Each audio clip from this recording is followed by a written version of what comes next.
Germany आउने बित्तिकै एउटा स्टुडेन्टको इन्कम कति हुन्छ, एक्सपेन्डिचर कति हुन्छ र नेपालबाट आएको लगानी तिर्नलाई कति टाइम लाग्छ है त।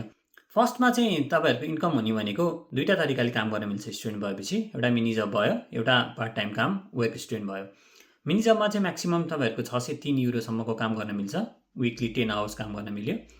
अनि पार्ट टाइममा चाहिँ विकली 22 आवर्स 23 आवर्स यस्तो काम गर्न मिल्यो र म्याक्सिमममा 1000 युरो टु 1100 युरो जस्तो हुन्छ तपाईँहरूको।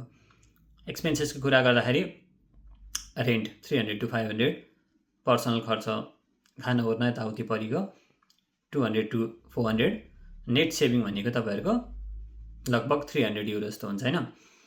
त्यो भएपछि 300 युरोको हिसाबमा 5 लाखै नेपालको खर्च होला अरे होइन।